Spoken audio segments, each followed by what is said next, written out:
Well, so I think this is something that government are doing a lot of work on at the moment, and something that they really do take seriously. They were the first countries, as you probably know, to legislate for net zero carbon by 2050, which has encouraged a load of other countries to get involved.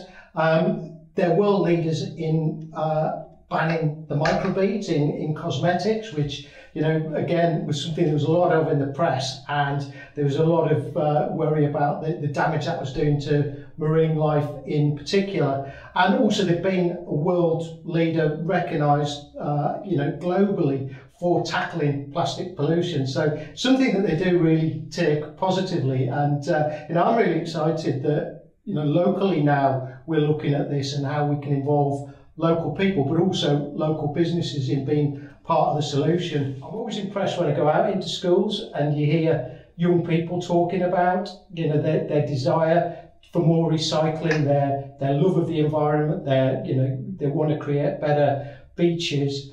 And I think actually we're educating them, but what they're doing a really, really good job of as well is educating their parents and their grandparents. And I think, you know, that's been a real positive of getting these kind of thoughts into the education system as well, so they can help to be part of the solution and part of the drivers of change. There's certain initiatives that government's putting in place at the moment. I know I've been speaking to Aldi on one of the government consultations, which is around having a single point of responsibility in the supply chain for packaging, and Aldi have been really positive in engaging on that.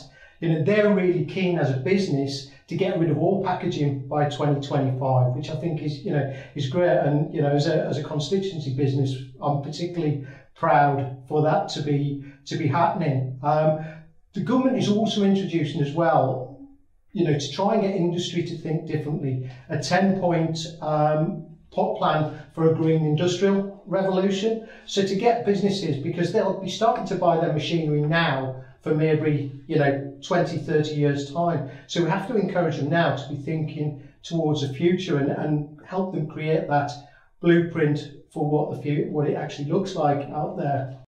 And I think if you take a step back and see how people's attitudes have changed over the last few years, 2015, we brought in the charge for single-use plastic carrier bags. I've just seen some figures on that, and the consumption and the use of those has reduced by 95% in that time, which is brilliant progress. And I think, so it shows where there is actually the incentive and people are made aware of the issues, then they do get on board and actually support it. And, you know, I remember going back probably 20 years when, probably a bit before your time, but going back 20 years when the ideas of recycling our, you know, household items was first brought in, and everybody thought, you know, it was unhygienic, I'm not separating my rubbish. And now it's one of those things that we do without even thinking anymore. So I think where that, you know, that push from government has come in, then really, you know, people do step up to the plate on it. So I think, you know, it's a really exciting space to be in at the moment. There's so much happening locally and nationally, and but you know, I'm just really excited that people are taking an interest in it, and you know, I'll certainly be doing my bit to help to drive to so that we have a much greener local and national country.